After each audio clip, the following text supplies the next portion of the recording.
Mahesh? Mahesh, get up. Mahesh. Say something.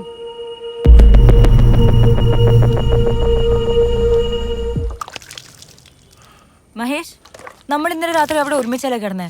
പിന്നെ എങ്ങനെ ഇവിടെ എത്തിയേ? Are you okay, Mahesh? Say something.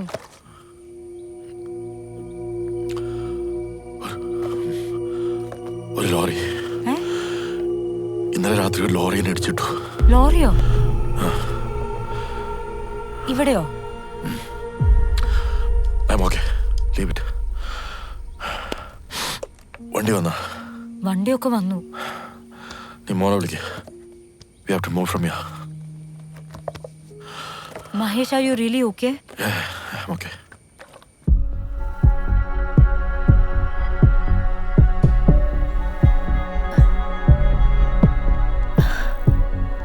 Shweta, what happened? എന്താ സംഭവിച്ചത്? എനിക്ക് ക്ലിയർ ആയിട്ടൊന്നും മനസ്സിലാവുന്നില്ല മാം. ഇന്ന് രാവിലെ തൊട്ട് മഹേഷിനെ കാണുന്നുണ്ടായില്ല. മാം അയച്ച ഡ്രൈവർ 8 മണിയാവും വരാന്ന് പറഞ്ഞില്ലേ? അപ്പൊ ഞാൻ വിചാരിച്ചൊരു മോർണിംഗ് വാക്കിന് പോയതായിരിക്കും. പക്ഷെ അടുത്തുള്ളൊരു വില്ലേജറാണ് പറഞ്ഞത് നമ്മൾ താമസിക്കുന്നതിന്റെ അടുത്ത് തന്നെ മഹേഷിനെ അൺകോൺഷ്യസ് ആയിട്ട് കണ്ടു. എന്നിട്ട് I think he had a panic attack. പക്ഷെ ബോധം വന്നപ്പോൾ മഹേഷ് പറയുന്ന ഇന്നലെ രാത്രി പുറത്തിറങ്ങിയപ്പോൾ മഹേഷിനെ ഏതോ ലോറി ഇടിച്ചിട്ടുന്നാണ്. ലോറിയോ? എന്നിട്ട് മഹേഷിന് എന്തെങ്കിലും injuries? No he's okay physically. പക്ഷെ മഹേഷ് പറയുന്ന കാര്യങ്ങളൊന്നും എനിക്കൊരു കണക്ഷനും കിട്ടുന്നില്ല. ഇന്നലെ ഉറക്കം കിട്ടാതെ പുറത്തിറങ്ങിയപ്പോൾ പെട്ടെന്ന് എപ്പോഴും ഒരു ഡിസോറിയന്റേഷൻ ഫീൽ ചെയ്തു എന്ന് പറഞ്ഞു. പിന്നെ ഇന്നലെ മഹേഷിനെ ഇവിടെ കൺസൾട്ട് ചെയ്യാൻ വന്ന ഒരു പേഷ്യന്റിനെ അവിടെയും വെച്ച് കണ്ടു എന്നാ മഹേഷ് പറയുന്നത്. എന്തൊക്കെയാ പറയുന്നത്? എന്നിട്ട് മഹേഷ് എവിടെ? മഹേഷ് എന്തോ പെട്ടെന്ന് ഡോക്ടർ ജെന്നെ കാണുമെന്ന് പറഞ്ഞിട്ട് ഇങ്ങോട്ട് വന്നേ. ഡോക്ടർ ഇപ്പൊ അങ്ങോട്ട് പോയിട്ടേ ഉള്ളൂ. ഞാൻ ഒന്ന് പോയി കാണട്ടെ. You relax, don't worry. മോളെവിടെ തനു? വരുന്ന വഴിക്ക് അവൾ എന്റെ വീട്ടിലാക്കി. ആ, അതെന്തായാലും നന്നായി. ഞാൻ പോയി മഹേഷിനെ കണ്ടിട്ട് വരാം. Don't worry.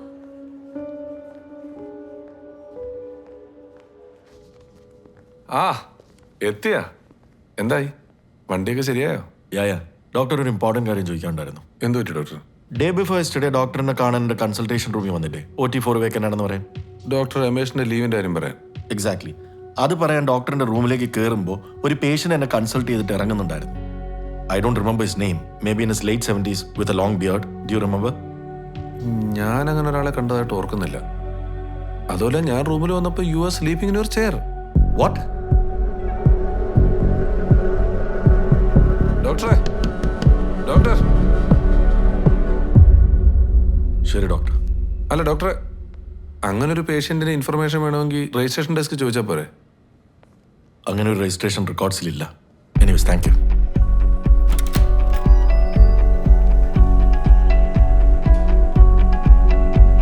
ഏയ് മഹേഷ്, എന്തൊക്കെയാ കേൾക്കുന്നത്? ആളെ പേടിപ്പിക്കുകയാണോ? I don't no what to tell you doctor. പറഞ്ഞാലോ എനിക്ക് പ്രോപ്പറായിട്ടൊരു എക്സ്പ്ലനേഷൻ തരാൻ പറ്റുമെന്ന് എനിക്ക് തോന്നുന്നില്ല. Something is happening to me. I need to find out. Give me some time, I will tell U.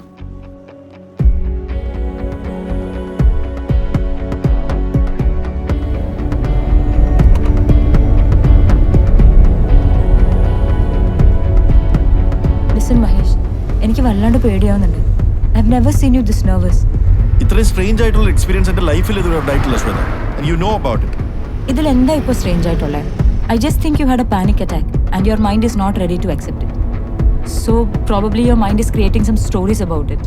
അങ്ങനെ മനസ്സ് കഥ കെട്ടിച്ചമക്കാൻ തുടങ്ങിയാൽ അതിന്റെ പേരാണ് mental illness. Listen Mahesh, just don't take this too far, okay? KLW 097 ഇതാണ് എൻ്റെ ഓർമ്മയിൽ എന്നെ ഇടിച്ചിട്ട ലോറിയുടെ നമ്പർ. അതും കൂടെ ഫേക്ക് ആണെന്ന് തെളിഞ്ഞാൽ I will accept your view Shweta. My mind might be creating some stories.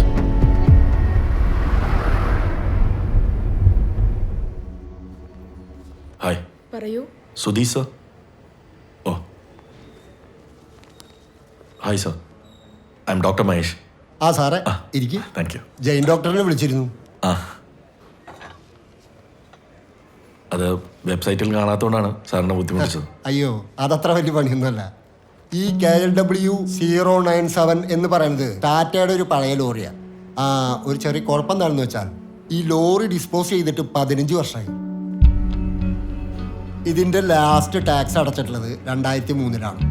അത്രയും പഴയ വണ്ടി ആയതുകൊണ്ടാണ് ഇതിൻ്റെ ഡാറ്റ വെബ്സൈറ്റിൽ അപ്ഡേറ്റ് ചെയ്യാത്തത്.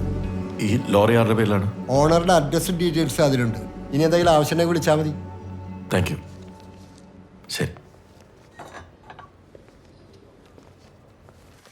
സൂക്ഷിച്ചോടെ വീഴും. എന്തായി തനുവിന്റെ അഡ്മിഷൻ? നോക്കുന്നുണ്ട്. നമ്മള് വില്ലയിലെ കുറച്ച് കുട്ടികൾ പോണ സ്കൂളിൽ വിടാന്ന് ആലോചിക്കണേ. അതാവുമ്പോ കമ്പനി ഉണ്ടാവുമല്ലോ. ആ ഭവൻസ് ആണോ? ഏതായാലും അഡ്രസ് കിട്ടിയ സ്ഥിതിക്ക് അവിടം വരെ ചെന്നൊന്ന് അന്വേഷിക്കണമെന്നാണ് എൻ്റെ ഒപ്പീനിയൻ. വെറുതെ എന്തിനാ?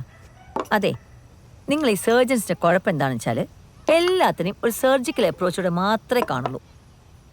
പക്ഷേ ഇഗ്നോർ ചെയ്താൽ തലേന്ന് പോകുന്ന പ്രശ്നമാണെങ്കിൽ എന്തിനാ അത് വെറുതെ കീറി മുറിച്ച് പരിശോധിക്കുന്നത്? പരിശോധിക്കണം. ഇത്രയും അൺയൂഷ്വൽ ആയിട്ടുള്ളൊരു കാര്യം ജീവിതത്തിലുണ്ടായാൽ ആർക്കെങ്കിലും അത് ഇഗ്നോർ ചെയ്യാൻ പറ്റുമോ? ഡോക്ടറിന് പറ്റുമോ? ഇത് ഇഗ്നോർ ചെയ്യുന്നതിന്റെ കാര്യമല്ല ഡോക്ടർ. ദ ഫാക്ട് ഇസ്, എന്നെ തട്ടിയെന്ന് പറയുന്ന ഈ ലോറിയുടെ നമ്പർ ശരിയാവുന്നത് വരെ ഞാൻ മാനിപ്പുലേറ്റ് ചെയ്ത ഒരു ഫാന്റസി സ്റ്റോറി ആയിട്ടാണ് നിങ്ങൾ എല്ലാവരും ഇതിനെ കണ്ടിട്ടുള്ളത്. ശ്വേത അത് എന്നോട് തുറന്നു പറയുകയും ചെയ്തതാ. അയ്യോ, അത് ഞാൻ ആ സെൻസിലല്ല അത് പറഞ്ഞത്. വിടും. 15 വർഷം മുമ്പ് പൊളിച്ച ലോറി ഇന്നലെ വന്ന് തട്ടിന്നുള്ളതിന്റെ ഫാന്റസി പാട്ട് നമുക്ക് വിടാം. അത് ആരെങ്കിലും ആ നമ്പർ വെച്ച് ഫേക്ക് ചെയ്താണെങ്കിലോ? ആവാം. പക്ഷെ അതൊക്കെ അറിയണമെങ്കിൽ ആ ലോറി ഡ്രൈവറെ ഒന്ന് നേരിട്ട് ഒന്ന് കാണണം. ഡോക്ടർ നാളെ ഒന്ന് അയാളെ ചെന്ന് കാണും. എന്നിട്ട് നടന്ന കാര്യങ്ങളൊക്കെ ഒന്ന് പറ. അയാളുടെ എക്സ്പ്ലനേഷൻ ഒന്ന് കേക്ക്. എന്നിട്ട് തീരുമാനിച്ചാൽ പോരെ ഇഗ്നോർ ചെയ്യണോ വേണ്ടയോ എന്നൊക്കെ.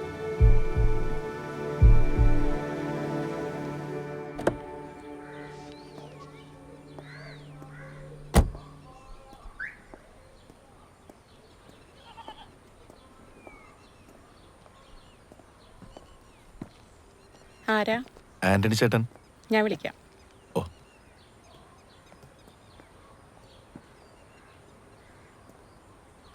ആരാ?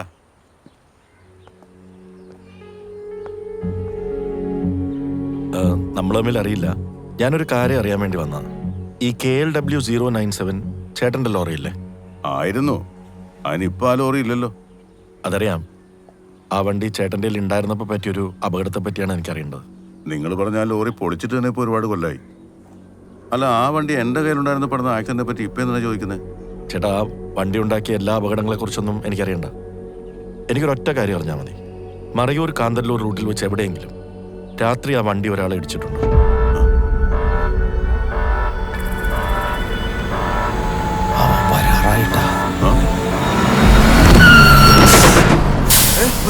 ഒന്ന് ഇറങ്ങി നോക്കണേ.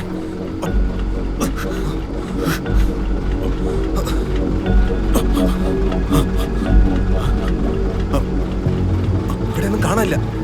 തട്ടിയതാടാ. നീ കണ്ടില്ലേ? ഞാൻ കണ്ടതാ, എന്തോ തട്ടി. അവൻ പറഞ്ഞ പോലെ തന്നെ സംഭവിച്ചല്ലോ. എടാ, എന്നിട്ട് ആളെവിടെ? ഞാൻ അപ്പുറം നോക്കാം. 10-15 കൊല്ലം മുമ്പ് നടന്ന സംഭവമാണെങ്കിലും ഇപ്പൊ ആലോചിക്കുമ്പോഴും വല്ലാത്തൊരു ഞെട്ടല. ഇപ്പൊ സാറ് പറയുന്നോട് കേട്ടപ്പോ എന്തോ ഒരെത്തും പിടിയും കിട്ടുന്നില്ല. അന്ന് യാത്രയിൽ മനസ്സിന് സുഖമില്ലാത്ത ഒരാൾ കൂടെ ഉണ്ടായിരുന്നെന്ന് പറഞ്ഞില്ലേ? അയാളുടെ പേര് ഓർമ്മയുണ്ടോ? അമീർ. അയാൾ ഭ്രാന്തനാണോ ഭ്രാന്ത് അഭിനയിച്ചാണോ എന്നൊന്നും അറിയില്ല. പക്ഷെ ഒരു കാര്യം ഉറപ്പാ, അന്ന് അയാൾ പറഞ്ഞ കാര്യങ്ങളൊക്കെ ഒരു മാറ്റവും ഇല്ലാതെ ആ യാത്രയിൽ സംഭവിച്ചിട്ടുള്ളൂ. ആളെ തട്ടിയതടക്കം.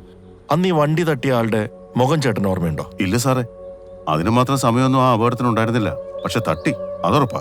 സംഭവം നടന്നതിന് ശേഷം ഞാനും ക്ലീനർ ബാബുവും കൂടി അരമണിക്കൂറോളം അവിടെ ഇറങ്ങി തപ്പിയിട്ടും അങ്ങനെ ഒരാളെ ആ പരിസരത്ത് എങ്ങും കണ്ടില്ല.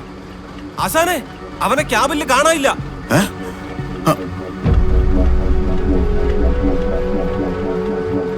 ഈ അമീറിനെ പറ്റി ചേട്ടന് വേറെ എന്തെങ്കിലും ഓർത്തെടുക്കാൻ കഴിയുന്നുണ്ടോ? അയാൾ വളരെ കുറച്ച് മാത്രമേ അന്ന് സംസാരിച്ചിട്ടുള്ളൂ. അന്ന് അയാൾ ഏതോ കൊച്ചു ത്രേസ്യ ടീച്ചറിന്റെ ക്ലാസ്സിൽ വെച്ചാണ് ഓർമ്മ നഷ്ടപ്പെട്ടെന്ന കാര്യം പറഞ്ഞിരുന്നു.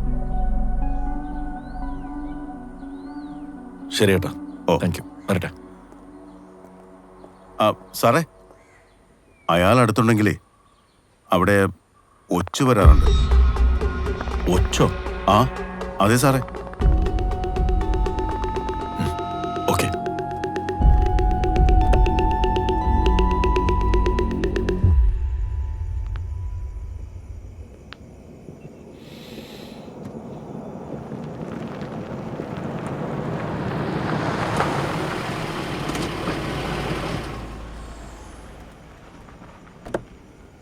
അയാളെ കണ്ടിട്ട് വരുന്ന വഴിയാണോ? അല്ല, ഞാൻ വീട്ടിൽ കയറിയിട്ടാണ് വരുന്നത്. അയാളെ കണ്ടിട്ട് ഒരു എക്സ്പ്ലനേഷൻ ഞാൻ പ്രതീക്ഷിച്ചത് ഹൊറർ മൂഡാണ്. ഇതിപ്പോ ഹോളിവുഡ് പടം പോലെ ടൈം ട്രാവൽ ആക്കി കളഞ്ഞില്ലേ? ഹൊററായിരുന്നു വല്ല മന്ത്രവാദിയും പോയി കാണായിരുന്നു. ഇതിപ്പോൾ എന്ത് ചെയ്യുമെന്ന കൺഫ്യൂഷൻ. ഞാൻ ആക്ച്വലി ഡോക്ടറെ കാണണമെന്ന് പറഞ്ഞത് അങ്ങനെ ഒരു റെഫറൻസ് തരാനാണ്. ഒരു റിയൽ ലൈഫ് സംഭവം. ഞാൻ കഴിഞ്ഞതിന് മുമ്പത്തെ വർഷം SMH ഹോസ്പിറ്റലിലായിരുന്നപ്പോൾ ഉണ്ടായൊരു സംഭവമാണ്. അവിടുത്തെ സീനിയർ സർജൻ മധു ഡോക്ടർ ഒരു കേസ് അറ്റൻഡ് ചെയ്തുകൊണ്ടിരുന്നപ്പോൾ നടന്ന കാര്യം. എന്തായിരുന്നു കേസ്? കോളിസിസ്റ്റക്ടമി ആയിരുന്നു കേസ്. പേഷ്യൻ്റ് ആണെങ്കിൽ ഒരു 24-25 ഇയേഴ്സ് പ്രായമുള്ള പെൺകുട്ടിയും. സർജറിക്ക് മുമ്പുള്ള പ്രീ എക്സാമിനേഷൻസ് എല്ലാം കഴിഞ്ഞ് ആള് പെർഫെക്റ്റ് ഫിറ്റ് ആണെന്ന് മനസ്സിലാക്കിയിട്ട് ജിയെ കൊടുത്ത് ബെഡിൽ കിടത്തി. മിനിറ്റുകൾക്കുള്ളിൽ തന്നെ ECGയിലെ ഡ്രമാറ്റിക് ആയിട്ടുള്ള വേരിയേഷൻസ് കണ്ടു. എല്ലാവരും പാനിക്കായിപ്പോയി. പിന്നെ കുറേ നേരത്തെ എഫേർട്സിന് ശേഷം ആള് സ്റ്റേബിളായി. എന്നിട്ട് സർജറി ഞങ്ങൾ അബോർട്ട് ചെയ്തു. റിക്കവറി ഏരിയയിൽ വെച്ച് കോൺഷ്യസ് ആയ ഈ പെൺകുട്ടി പറഞ്ഞതാണ് ഹൈലൈറ്റ്. അൺകോൺഷ്യസ് ആയ ആ മൊമെന്റിൽ തന്നെ ഈ പെൺകുട്ടി ബൈക്ക് അപകടത്തിൽ 1 വർഷം മുമ്പ് മരിച്ചുപോയ അവരുടെ ബോയ് ഫ്രണ്ടുമായിട്ട് സംസാരിച്ചു. ആ സംസാരത്തിൽ അവരോട് ഇതുവരെ പറയാത്തൊരു കാര്യം ഈ ബോയ് ഫ്രണ്ട് പറഞ്ഞു എന്നാണ് ഈ കുട്ടി പറയുന്നത്. പിന്നീട് ഇത് അന്വേഷിച്ചപ്പോൾ ഈ നടന്ന കാര്യം സത്യമാണെന്നുള്ളതിൻ്റെ ഒരു സ്ക്രിപ്റ്റും ഉണ്ട്. ഇൻട്രസ്റ്റിംഗ് ആണല്ലോ. എന്നിട്ട് സർജറി റീഷെഡ്യൂൾ ചെയ്തോ? സർജറിക്ക് പേഷ്യൻ്റ് റെഡിയായിരുന്നു, ചെയ്യാൻ മധു സാറും. പക്ഷെ അനസ്തേഷ്യ ടീം സമ്മതിച്ചില്ല. പിന്നെ അവര് വേറെ എവിടെ പോയി ചെയ്തു എന്നാണ് കേട്ടത്. ഈ സംഭവം നമ്മുടെ ENTയിലെ വിനയകുമാർ സാർ ഒരു ആർട്ടിക്കിളായിട്ട് എഴുതി പബ്ലിഷ് ചെയ്തു. ഈ ആർട്ടിക്കിൾ വായിച്ചിട്ട് ഒരാൾ മധു സാറിൻ്റെയും അന്നത്തെ അനസ്തേഷ്യ ടീമിൻ്റെ അപ്പോയിൻമെൻറ്റ് വെച്ച് വിളിച്ചിട്ടുണ്ടായിരുന്നു. ആളൊരു നോൺ മെഡിക്കൽ പേഴ്സൺ ആയതുകൊണ്ട് മധു സാർ ആദ്യം ഒന്നും അത്ര എൻ്റർടൈൻ ചെയ്തില്ല. പിന്നീട് ഒരിക്കൽ IMA ഹാളിലൊരു ഫംഗ്ഷന് പോയപ്പം ഈ കക്ഷി അവിടെ വന്നിട്ടുണ്ടായിരുന്നു. വന്നതല്ലേന്നോർത്തൊരു ഹാഫ് മൈൻഡിൽ ഞങ്ങൾ സംസാരിച്ചു തുടങ്ങി. സംസാരിച്ച് തുടങ്ങിയിട്ട് പിന്നെ ഒരു 1.5 മണിക്കൂറോളം ഞങ്ങൾ സംസാരിച്ചു. ഞങ്ങൾക്ക് അയാളെ പറ്റിയിട്ടുള്ള ആറ്റിറ്റ്യൂഡൊക്കെ മാറി. ആൾ ഇന്റലക്ച്വലാണ്. ഇപ്പോഴും ഞങ്ങളുമായിട്ട് കോണ്ടാക്റ്റൊക്കെ ഉണ്ട്. എന്താണ് അയാളുടെ ഐഡന്റിറ്റി? ആളൊരു ആംഗ്ലോ ഇന്ത്യനാണ്. ജോൺ മാസ്റ്റർ എന്നാണ് പേര്. എനിക്കെന്തോ ഡോക്ടർ അയാളെ ചെന്ന് കണ്ട ഇപ്പോൾ ഉള്ള കൺഫ്യൂഷൻസ് ഒക്കെ തീരും തോന്നുന്നു. ആളൊരു മന്ത്രവാദിയോ സൈക്കോളജിസ്റ്റോ ഒന്നും അല്ല കേട്ടോ. ഇങ്ങനത്തെ സംഭവങ്ങളുടെ ഒരു വലിയ ഡാറ്റാബേസ് ഉണ്ട് പുള്ളിയുടെ കയ്യിൽ. I think he can relate it somewhere. നിങ്ങൾ ഇത്ര കാര്യമായിട്ട് പറഞ്ഞ സ്ഥിതിക്ക് ആ കൺസൾട്ടേഷൻ ഇവിടെ ചെയ്തേക്കാം. ഓ, എന്തായാലും കാര്യങ്ങളൊന്ന് ക്ലിയർ ആവുന്നവരെ ഞാനിതാരോടും ഡിസ്കസ് ചെയ്യുന്നില്ല. Not even to Shabnam. ഞാൻ എന്തായാലും നാളെ ജോൺ മാർഷൽ ഒന്ന് വിളിച്ച് ബ്രീഫ് ചെയ്ത് വെച്ചേക്കാം. ഡോക്ടർ ഡ്യൂട്ടി കഴിഞ്ഞ് പോകുന്ന സമയത്ത് പുള്ളിക്കാരൻ എന്തെന്ന് കണ്ടോ? ഓക്കെ. ഞാൻ 2 കൂടെ അടിച്ചിട്ട് വന്നോളാം. കഴിക്കുന്നില്ലല്ലോ? ഇല്ല, ഡ്രൈവ് വേണം. വേണ്ട. Okay, bye. Thank U.